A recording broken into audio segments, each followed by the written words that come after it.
బీజేపీకి 405 సీట్లకు పైగానే వస్తాయట. తెలంగాణలో పార్టీని 12 స్థానాల్లో గెలిపించండి, ముస్లిం రిజర్వేషన్లను రద్దు చేస్తాం. గుర్తుపెట్టుకోండి, బీజేపీ అధికారంలోకి వచ్చేదంటే ముస్లిం రిజర్వేషన్లను రద్దు చేస్తారు. ముస్లిం రిజర్వేషన్లే కాదు, మీరు అనుకుంటున్నారు, చాలామంది ఏమనుకుంటారంటే అయ్యా బీజేపీ అధికారంలోకి వచ్చేదంటే ముస్లిం రిజర్వేషన్ రద్దు చేస్తారు అనుకుంటున్నారు తప్ప ముస్లిం రిజర్వేషన్లు ఒక్కటే కాదు. ఒకవేళ బీజేపీ అధికారంలోకి కనుక వస్తే తప్పకుండా ముస్లిం రిజర్వేషన్ల తర్వాత క్రిస్టియన్ రిజర్వేషన్లు పోతాయి. ముస్లిం క్రిస్టియన్ రిజర్వేషన్లే కాదు, ఎస్సీ ఎస్టీ బీసీలకు ఉన్నటువంటి రిజర్వేషన్లు మొత్తానికి తీసేస్తారు. మేము మొదటి నుండి ప్రతిసారి చాలామంది కింద కామెంట్లు పెడతా ఉంటారు, ఎడ్డి వాళ్ళని ఏమన్నా ఎర్రి పుష్పాలనన్నా లేకపోతే పిచ్చేది వాళ్ళనన్నా ఏమన్నా అర్థం కాదు. బీజేపీకి వ్యతిరేకంగా వార్తలు చదువుతారు. ఏంటంటే అరే బీజేపీ అధికారంలో ఉన్నప్పుడు బీజేపీని ప్రశ్నించకుండా కాంగ్రెస్ని ప్రశ్నిస్తారా? లేదంటే మాయావతి బీఎస్పీని ప్రశ్నించానా? ఏమమ్మా మాయావతి ఇట్లా చేయడం కరెక్టేనా? రిజర్వేషన్లకు సంబంధించిన విషయంలో ఇట్లా చేయడం కరెక్టేనా? సిఏఏ అమలు చేయడం కరెక్టేనా అని చెప్పేసి మాయావతి గారిని ప్రశ్నించానా? ఎవరిని ప్రశ్నిస్తారు? బీజేపీ అధికారంలో ఉంది కాబట్టి బీజేపీని ప్రశ్నిస్తారు. రేపు పొద్దుగాల బీజేపీ గద్దె దిగమని కాంగ్రెస్ అధికారంలోకి వస్తే కాంగ్రెస్ని ప్రశ్నిస్తారు. ప్రజా వ్యతిరేక విధానాలను అమలు చేసేటువంటి పార్టీని ప్రశ్నించకుండా ఎవరిని ప్రశ్నిస్తారు? ఇక క్లియర్గా నిన్న అమిత్ షా, కేంద్ర హోంశాఖ మంత్రి అమిత్ షా చెప్తున్నాడు, ముస్లిం రిజర్వేషన్లను రద్దు చేస్తామని చెప్పి చెప్తున్నాడు. ఇప్పుడు ఎవరిని ప్రశ్నించాలి? మేము ముస్లిం రిజర్వేషన్ రద్దు చేస్తామని చెప్పేసి ఈరోజు బహిరంగంగా ప్రకటించారంటే రేపటి రోజున అధికారంలోకి కనుక మళ్ళీ వస్తే రిజర్వేషన్లని రద్దు చేస్తారు. బయటికి మాత్రమే ముస్లిం రిజర్వేషన్లని ఇప్పుడు హిందువుల ఓట్ల కోసం, అది కూడా హిందువుల్లో అత్యధికంగా ఉన్నటువంటి బీసీ ఓట్ల కోసం మాత్రమే ఈరోజు అమిత్ షా ఈ విధంగా మాట్లాడుతున్నాడు. కానీ రేపు అధికారంలోకి వచ్చేదంటే, రాజ్యాంగాన్ని మార్చేదంటే బీసీ రిజర్వేషన్లు కూడా పోతాయి. రిజర్వేషన్లు అనేవి ఒక్క ముస్లింలకు తీసేయడానికి అధికారం లేదు కాబట్టి ముస్లింల రిజర్వేషన్లతో పాటు ఎస్సీ ఎస్టీ బీసీలు అందరి రిజర్వేషన్లు పోతాయి. ఈరోజు అసలు నిజానికి ఈ దేశంలో ఈడబ్ల్యూఎస్ పేరుతోని రిజర్వేషన్లను కేవలం 3 నుండి 7% ఉన్నటువంటి జనాభాకు 10% రిజర్వేషన్ ఇచ్చుకున్నప్పుడే దేశవ్యాప్తంగా గొడవలు ఈ రిజర్వేషన్ రద్దు చేయాలని చెప్పేసి ఎస్సీ ఎస్టీ బీసీల వాళ్ళే గొడవలు చేస్తారని చెప్పేసి వాళ్ళు అనుకున్నారు. కానీ ఎక్కడ కూడా అట్లాంటి గొడవలు జరగలేదు. కాబట్టి ఈరోజు పూర్తి స్థాయిలో రిజర్వేషన్లను, రాజ్యాంగాన్ని తీసేయడం కోసం వాళ్ళు ప్రయత్నం చేస్తున్నప్పుడు ముస్లింల రిజర్వేషన్లు మాత్రమే పోవు, తప్పకుండా అందరి రిజర్వేషన్లు పోతాయి. ఈ విషయాన్ని మీరందరూ ముస్లిం రిజర్వేషన్లతో పాటు అందరి రిజర్వేషన్లు పోతాయనే విషయాన్ని మాత్రం మీరు గమనించాల్సిన అవసరం ఉంది.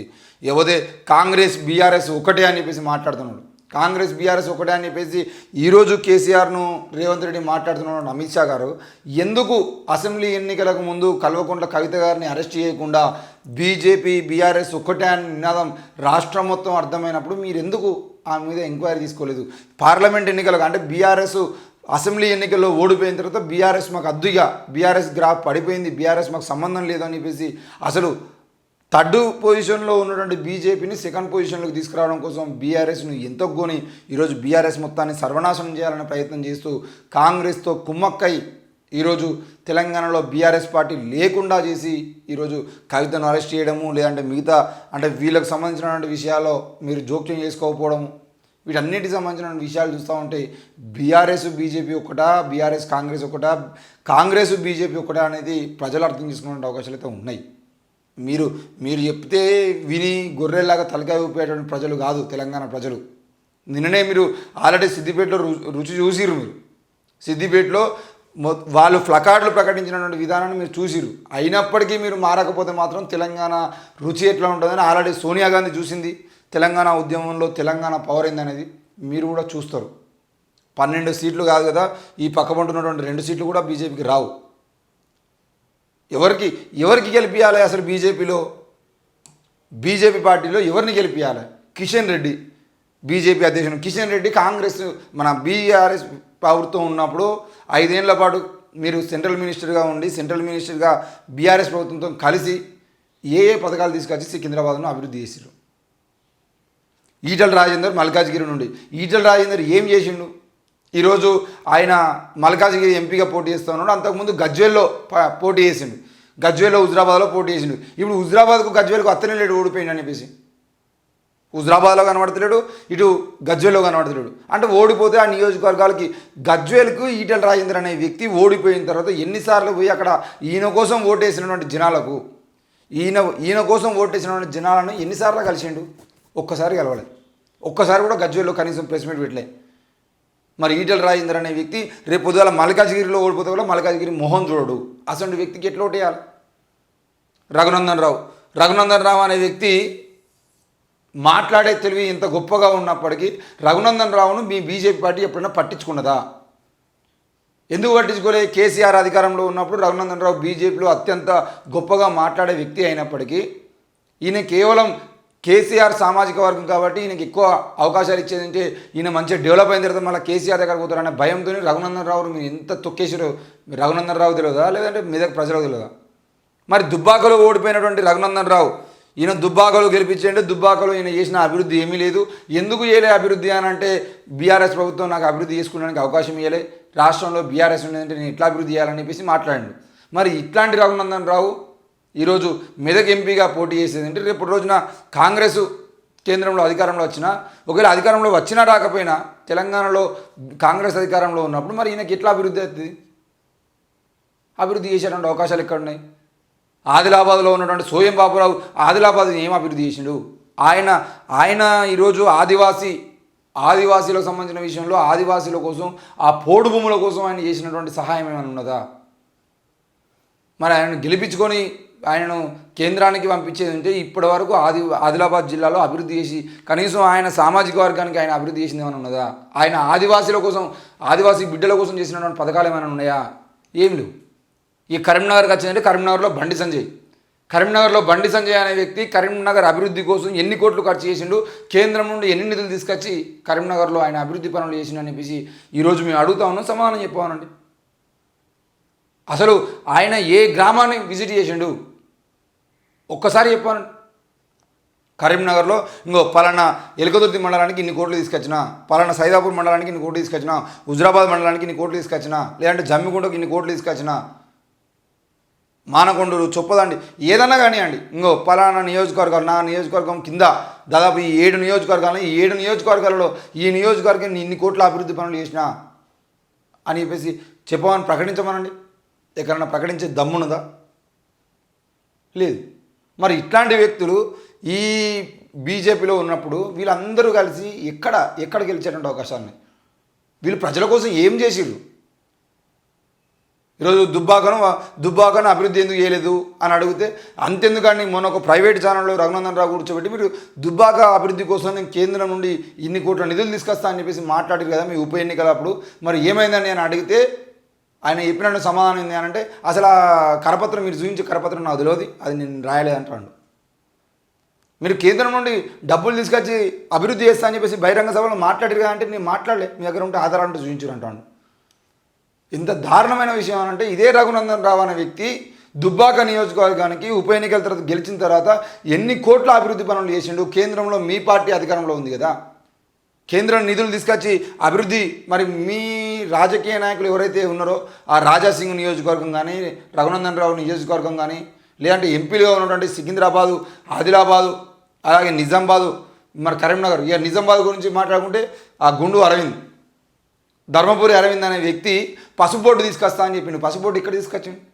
ఈరోజు నియోజకవర్గం మొత్తం ఎల్లో కలర్ బోర్డులను ఫ్లెక్సీలను ఏర్పాటు చేసి ఇదేనా పసుపు బోర్డు అని అడిగేటువంటి పరిస్థితి ఎందుకు వచ్చింది? ఏది పసుపు బోర్డు? మీరు ఆనాడు ఆగమేఘాల మీద పసుపు బోర్డు ప్రకటించారు, ఏడా ప్రకటించారు? అసలు పసుపు బోర్డు తెలంగాణ రాష్ట్రంలో ఎక్కడ నిర్మిస్తామని చెప్పి చెప్తున్నారు. ఏది పసుపు బోర్డు? ఈ అడిగితేనేమో వీళ్ళు మొత్తం బీజేపీకి వ్యతిరేకంగా మాట్లాడతారంటే ఎవరిని అడగాలి? మేము కేంద్రంలో అధికారంలో ఉన్న పార్టీ కాకుండా ఇంకెవరిని అడగాలి? ట్రంప్ని అడగన్నా? అయ్యా అమెరికా అధ్యక్షుడు మా పసుపు బోర్డు ఎక్కడా అని చెప్పేసి ఎవరిని అడగాలి మేము? లేదంటే రష్యా పోయి పుతిన్ అడగన్నా తెలంగాణ అభివృద్ధి కోసం మీరు నిధులు ఎందుకు మంజూరు చేస్తలేరు అని చెప్పేసి? ఏం సిగ్గు లేకుండా కామెంట్ చేయడం తప్ప అసలు ఎందుకు ప్రశ్నిస్తున్నారు? మరి ఎవరిని ప్రశ్నించాలి? వీళ్ళని కాకపోతే ఇంకెవరిని ప్రశ్నించాలి? ఏమని అంటే బీజేపీ గురించి మాట్లాడంటే అసదుద్దీన్ ఓవైసీ గురించి మాట్లాడుతున్నారు. అరే వీడు మతోన్మాదే, వాడు మతోన్మాదే, వీడు మతోన్మాద అయినప్పుడు వాడు ఎందుకు ఆడవా అని చెప్పేసి అడిగితే వాళ్ళకు మనోభావాలు దెబ్బతింటాయి. ముస్లిం మతాన్ని అడ్డం పెట్టుకొని మతం గురించి మాట్లాడినా, హిందూ మతాన్ని అడ్డం పెట్టుకొని హిందూ మతం గురించి మాట్లాడినా, వీడైనా వాడైనా ఎవరైనా మతోన్మాదులుగా తయారు చేసేటువంటి ప్రతి ఒక్కరిని ప్రశ్నించేటువంటి అవకాశం ఉన్నది. అది అసదుద్దీన్ ఓవైసీ కానివ్వండి, అక్బరుద్దీన్ ఓవైసీ కానీ మొన్న నరేంద్ర మోడీ మాట్లాడుకుంటూ నరేంద్ర మోడీ చేసిన కామెంట్లు ఏవైతే ఉన్నాయో మొత్తం వీళ్ళ పెద్ద పెద్ద కుటుంబాలు ఉంటాయని చెప్పేసి మాట్లాడితే అక్బరుద్దీన్ ఓవైసీ క్లియర్గా మాట్లాడిండు. మరి అసలు కౌరవులు ఎంతమంది ఉన్నారు? వాళ్ళ కుటుంబము. నరేంద్ర మోడీ అన్నదమ్ములు 7, వాళ్ళ కుటుంబ సభ్యులు ఈయన కాకుండా ఇంకో 6 ఉన్నారు. అమిత్ షా కుటుంబ సభ్యులు 6 ఈయన కాకుండా. యోగి ఆదిత్యనాథ్ కుటుంబ సభ్యులు 6, ఈయన కాకుండా. ఆర్ఎస్ఎస్ చీఫ్ మోహన్ భగవత్ కుటుంబ సభ్యులు 6, ఈయన కాకుండా. మరి వీళ్ళందరూ 7 మంది ఉన్నారు. వీళ్ళ అవ్వాయిలు ఏ పరివారం అని చెప్పేసి ఆయన అడిగాడు. ఈయన రెచ్చగొడు ఎందుకు, ఆయన సమాధానం చెప్పేందుకు?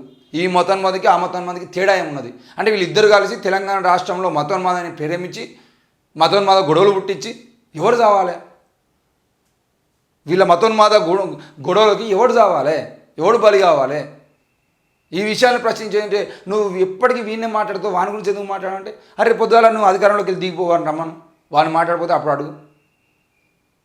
సోయి ఉండదు. చదువుకున్న వాళ్ళు కూడా మూర్ఖుల్లాగా ప్రవర్తించడం, ఏమనంటే కామెంట్ పెట్టడం, పిచ్చి పిచ్చి మూర్ఖులు, కనీసం మెదడున్నాడు కూడా ఆ రకంగా మాట్లాడు.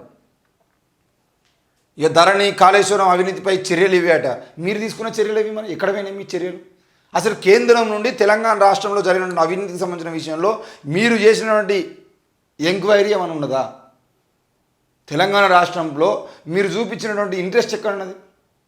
తెలంగాణ రాష్ట్రంలో లక్షల కోట్ల అవినీతి జరుగుతూ ఉంటే ధరణి పేరుతో అవినీతి జరిగింది, కాళేశ్వరం పేరుతో అవినీతి జరిగింది, మిషన్ కాకతీయ పేరుతో అవినీతి జరిగింది, మిషన్ భగీరథ పేరుతో అవినీతి జరిగింది. ఈరోజు లక్షల కోట్ల అవినీతి తెలంగాణలో జరుగుతూ ఉంటే కేంద్రంలో అధికారంలో ఉండి మీరు చేసింది ఏంది? కేసీఆర్కు అంతబాటం. ఈ అవినీతి జరుగుతూ ఉంటే కాళేశ్వరం ప్రాజెక్టు పేరుతో అవినీతి జరిగితే 100 కోట్ల రూపాయలు మీరు అక్కడ నుండి ఎలక్ట్రల్ బాండ్స్ రూపంలో తీసుకోవడం, ఇదేనా మీరు చేసింది? కల్వకుంట్ల కవిత అనే దాన్ని ఒక్కదాన్ని మాత్రమే మీరు అరెస్ట్ చేసి, తెలంగాణ ఆడబిడ్డగా ఉన్నటువంటి కవితని మీరు అరెస్ట్ చేసి, తనను ఒక్కదాన్ని అరెస్ట్ చేసేదంటే తెలంగాణలో కేసీఆర్ ఆగిపోతారు అనుకుంటున్నారా మీరు?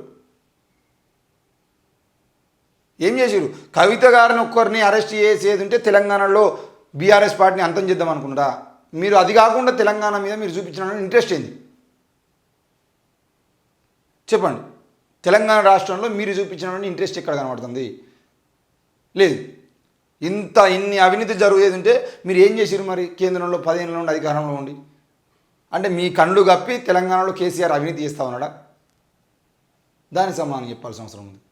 కేంద్రంలో మీరు ఎన్ని కోట్ల రూపాయలు ఈరోజు తెలంగాణకు సహాయం చేసిరు, ఈ నిధులు ఎన్ని మంజూరు చేసిరు, మరి ప్రతి బడ్జెట్లో తెలంగాణ రాష్ట్రానికి ఇస్తున్నప్పుడు మరి ఇన్ని కోట్ల బడ్జెట్ మేము కేటాయిస్తున్నప్పుడు వీటికి సంబంధించిన లెక్కలు మాకు ఎందుకు చెప్తలేరు? వీటన్నిటి సంబంధించిన అవినీతి జరుగుతుందని చెప్పేసి మా దృష్టికి వచ్చింది. నరేంద్ర మోడీ చెప్పిండు, అమిత్ షా చెప్పిండు, అందరూ చెప్పారు. అయినప్పటికీ ఎందుకు వాళ్ళ మీద చర్యలు తీసుకోలేకపోయారు మరి తెలంగాణ ప్రభుత్వం మీద? అప్పుడు ఏంది అనంటే మీరు కుమ్మక్కయిపోయి అవినీతిని శరింత పంచుకున్నారు. 1000 కోట్లు ఆయన తింటే 100 కోట్లు నువ్వు తిన్నావు. ఈరోజు లిక్కర్ స్కామ్లో తెలంగాణలో ఎమ్మెల్సీ కల్వకుంట్ల కవిత గారిని అరెస్ట్ చేసినప్పుడు మీరు ఆమె 100 కోట్ల రూపాయల అవినీతి చేసింది, 100 కోట్ల రూపాయల లిక్కర్ స్కామ్ చేసిందని చెప్పేసి అంటే అందులో 30 కోట్ల రూపాయలు ఎలక్ట్రల్ బాండ్స్ రూపంలో మీరు అరబిందో ఫార్మా నుండి తీసుకున్నారు. అంటే 70% కల్వకుంట్ల కవిత గారిది ఉండేది ఉంటే 30% అవినీతి మీదే ఉన్నది. మరి కవిత గారిని అరెస్ట్ చేసి జైల్లో పంపించారు, మీరు ఎప్పుడు అరెస్ట్ అవుతారు? ఆ విషయం మాట్లాడరు. ఇక రాష్ట్రాన్ని ఢిల్లీ కాంగ్రెస్కు ఏటీఎంగా మార్చారు. అంటే మీకు ఏటీఎంగా మారాల్సినటువంటి తెలంగాణ రాష్ట్రాన్ని కాంగ్రెస్కు మార్చారని మీ బాధ. ఏటీఎం తెలంగాణ ఏనాటికైనా ఏటీఎమే. అది కేసీఆర్ గత 10 ఏళ్ళుగా అధికారంలో నుండి ఢిల్లీకి ఏటీఎం కాకుండా చూసుకున్నాడు. ఇప్పుడు కాంగ్రెస్ ఏటీఎంగా మార్చింది. కాంగ్రెస్ అధికారం నుండి పోతే బీజేపీ అధికారంలో వస్తే బీజేపీకి ఏటీఎంగా మారుతుంది. అంతే తప్పించి వేరే ఏ ముచ్చట ఉండదు. మీరు ఇప్పుడు తెలంగాణలో ఒక రాష్ట్రంలో కాంగ్రెస్ ఏటీఎంగా మారితే మరి మిగతా రాష్ట్రాలను ఎవరు ఏటీఎంగా మార్చుకున్నారు? ఉత్తరప్రదేశ్ ఎవరు ఏటీఎంగా ఉన్నది, రాజస్థాన్ ఎవరు ఏటీఎంగా ఉన్నది, గుజరాత్ ఎవరు ఏటీఎంగా ఉన్నది? ఇవన్నీ విషయాల గురించి మాట్లాడండి కదా. మా పార్టీతోనే రాష్ట్ర సమగ్ర అభివృద్ధి సాధ్యం. సిద్దిపేటలో కేంద్ర హోంమంత్రి అమిత్ షా నయవంచనకు కాంగ్రెస్ మారు పేరు అట. బండి సంజయ్, అరవింద్ నామినేషన్లు దాఖలు. లోక్సభ ఎన్నికల్లో బీజేపీకి 405 పైగా స్థానాల్లో విజయం సాధిస్తుందని కేంద్ర హోంమంత్రి అమిత్ షా ధీమా వ్యక్తం చేశారు. తెలంగాణలో 12 స్థానాల్లో బీజేపీ అభ్యర్థులను గెలిపించాలని ఓటర్లను కోరారు. సిద్దిపేట జిల్లా కేంద్రంలో అయితే వీళ్ళు వార్త రాసిరు కానీ నిజానికి నిన్న ఇదే అమిత్ షా మీటింగ్ జరుగుతూ ఉంటే ప్లకార్డులు పట్టుకున్నారు.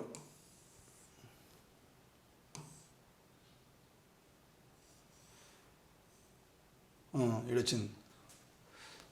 కాంగ్రెస్ బీఆర్ఎస్లు 2 ఒకటే. సిద్దిపేటలో కేంద్ర హోంశాఖ మంత్రి అమిత్ షా, మోడీ 3వసారి ప్రధాని అయ్యాక తెలంగాణలో అవినీతి అంతం, రాష్ట్రంలో 12 లోక్సభ స్థానాలను గెలిపించాలని అమిత్ షా అంటా ఉంటే సహారా ఇండియా పేమెంట్స్ చెల్లించాలి అంటూ సభలో కార్మికుల ప్లకార్డుల ప్రదర్శన. ఈరోజు ప్రధాన మీడియాలలో ఎక్కువ కనబడకపోయినా కూడా నవతెలంగాణ పత్రికలు మాత్రం రాసిర్రు. మరి నవతెలంగాణ పత్రికలు రాసినట్టు సహారా ఇండియాకు సంబంధించినటువంటి పేమెంట్స్ చెల్లించాలని చెప్పేసి కార్మికులు నిన్న ప్లకార్డులు పట్టుకున్నారు. మరి వాళ్ళకేం సమాధానం చెప్తాం? లేదు. నరేంద్ర మోడీ ఇక్కడే చూడండి, మోడీ పాలనలో పెరిగిన తాళి తాకట్లు. నరేంద్ర మోడీ పాలనలో ఇప్పుడు తాలిబొట్లు తెంపుతారు కాంగ్రెస్ వాళ్ళు అధికారంలోకి వస్తా అని చెప్పేసి నరేంద్ర మోడీ మాట్లాడింది కదా. నరేంద్ర మోడీ పాలనలో పెరిగిన తాళి తాకట్లు, కోవిడ్ తర్వాత భారీగా బంగారం రుణాలు, ప్రభుత్వ అసమర్థ విధానాలే కారణం, పెరిగిన వేతనాలు, పెరిగిన ఖర్చులు, గరిష్ట స్థాయికి రుణభారం. వాళ్ళు సరే మీ హయాంలో మా మంగళసూత్రాలను కోల్పోయినాం సార్. కోవిడ్ లాక్డౌన్లో నేను పుస్తకాలు కోల్పోయినా, తర్వాత ఉద్యోగం పోయి నేను పుస్తకాలు కోల్పోయినా, సెంట్రల్ గవర్నమెంట్ ఉద్యోగాలు లేకుండా చేసి ఉద్యోగాలు ప్రతి సంవత్సరం 2 కోట్ల ఉద్యోగాలు ఇస్తా అని ఉద్యోగాలు లేకుండా చేసి ఈరోజు ఉన్న ఉద్యోగాలని ప్రభుత్వ సంస్థల మొత్తాన్ని ప్రైవేటు పరం చేసేది అంటే ఉద్యోగాలు లేక మేము తాలిబొట్టు కోల్పోయినాము. రైతు పోరాటంలో 800 మంది రైతులు చచ్చిపోయారు. ఆ 800 రైతుల తాలి పుస్తల్ని ఆ తాలిబొట్లను తెంపింది నువ్వు అని చెప్పేసి ఆ రైతుల భార్యలు చెప్తా ఉన్నారు. ఇప్పుడు చెప్పాలి ఎవడు తాలిబొట్లు తెంపేటోడు, ఎవడు తాలి తాకట్టు పెట్టించేటోడు అని చెప్పేసి. దీనికి సమాధానం చెప్పాల్సిన బాధ్యత కూడా నరేంద్ర మోడీ మీద ఉంది. కోవిడ్ సమయంలో ఎన్ని తాలిబొట్లు తెంపబడ్డాయి, ఈరోజు కోవిడ్ తర్వాత ఎన్ని తాకట్లు పెట్టబడ్డాయి. దీనికి సమాధానం చెప్పాల్సినటువంటి అవసరం కూడా నరేంద్ర మోడీ మీద ఉంటుంది. ఎంతమంది రైతులు ఈరోజు వాళ్ళ భార్యల తాలిబొట్టును తాకట్టు పెట్టాల్సి వస్తుంది. అసలు తెలంగాణ వచ్చిన తర్వాత నరేంద్ర మోడీ పాలనలో తెలంగాణ కూడా దేశం మొత్తంలో కనీసం సాధారణ స్థాయిలో బతుకుల జీవితాల్లో ఏమన్నా మార్పు వచ్చిందా? దీనికి సమాధానం చెప్పేటువంటి దమ్ము ఈ బీజేపీ పార్టీకి ఉందా?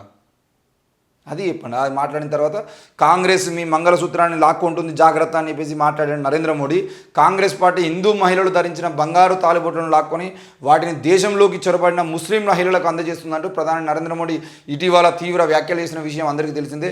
అయితే మోడీ పాలనలో వాస్తవంగా ప్రభుత్వం అమలు చేస్తున్న అనర్థదాయకమైన విధానాల కారణంగానే కార్మిక కుటుంబాలకు చెందిన మహిళలు మంగళసూత్రాలు, ఇతర బంగారు ఆభరణాలు సంపన్నుల ఖజానాకు చేరుతున్నాయని చెప్పేసి ఎవరి తాలిబొట్లు ఈరోజు కుదవైతే అంబానీ అదానీ ఆస్తులు లక్షల కోట్లు పెరిగినాయి అనే దానికి నరేంద్ర మోడీ సమాధానం చెప్పాలి.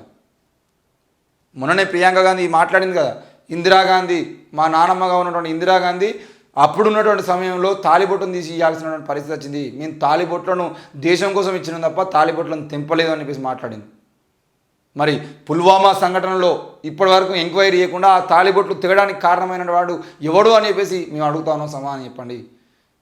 ఈ దేశంలో పుల్వామా అటాక్ జరిగింది. పుల్వామా అటాక్లో అంత పెద్ద స్థాయిలో బాంబులు దేశంలోకి ఎట్లా చొరబడ్డాయి, ఆ బాంబులు పెట్టేటువంటి వ్యక్తులు ఈ దేశంలోకి ఎట్లా చొరబడ్డారు, ఆ కారు ఏ బాంబుల కోసమైతే ఉపయోగించిన కారు ఏదైతుందో ఆ కారు మన దేశ బార్డర్లోకి ఏ విధంగా వచ్చింది, వాళ్ళు ఆ టెంట్లు ఎందుకు సేఫ్టీగా లేవు, ఆ టెంట్లు కాలిపోయి మీద పడితే మరింత ప్రమాదానికి గురయ్యేటువంటి టెంట్లు ఆ రోజు ఎందుకు వేయాల్సి వచ్చింది, ముందస్తు సమాచారం ఉన్నప్పటికీ ఎందుకు మీరు జాగ్రత్తగా లేకుండా వేయరు, అంతమంది సైనికుల ప్రాణాలు తీసేదంటే కనీసం వాళ్ళకి ఈరోజు గౌరవం ఎందుకు ఇవ్వలేదు మీరు బీజేపీ పార్టీ తరఫున?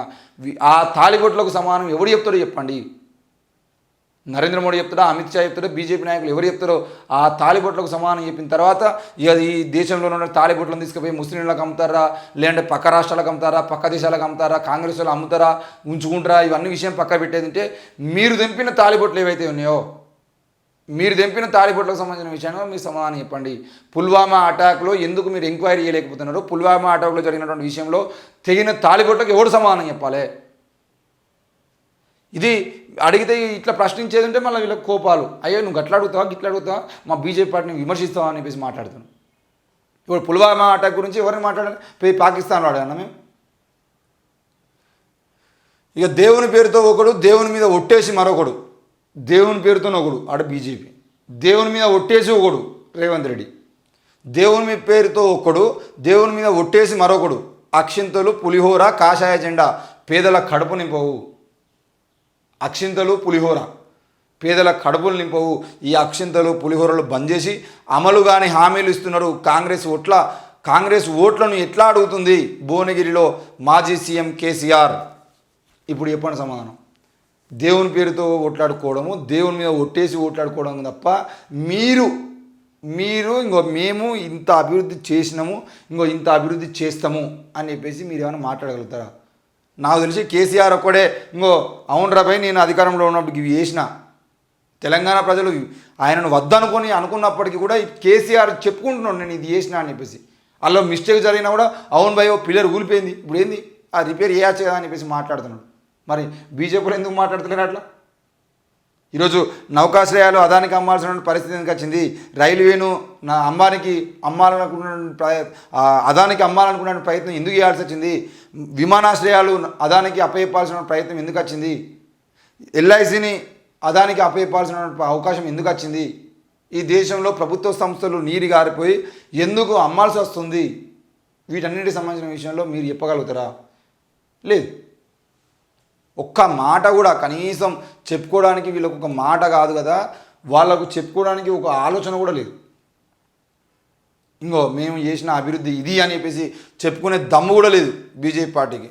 మళ్ళీ వచ్చి ఇక్కడ మతం పేరుతోనో ఏదో ఒక పేరుతోనో గొడవలు పుట్టించి ఇక్కడ ఉన్న జనాలందరినీ పిచ్చోళ్ళని చేసి తాగిచ్చి తినిపించి డ్రగ్స్కి అలవాటు చేసి తెలంగాణ రాష్ట్రం మొత్తం డ్రగ్స్తో నిండిపోతూ ఉంది. గంజాయి ఈరోజు ప్రతి గ్రామంలో దొరుకుతూ ఉంది. దాని గురించి ఒక్కసారన్నా కేంద్రంలో ఉన్నటువంటి మినిస్టర్ ఒక్కడు మాట్లాడు, దాని మీద ఎంక్వైరీ లేరు. గంజాయి ఎట్లా దొరుకుతుంది అని చెప్పేసి సెంట్రల్ నుండి బలగాలను దింపరు. ఈరోజు కవాతులు చేస్తున్నారు నియోజకవర్గాలలో.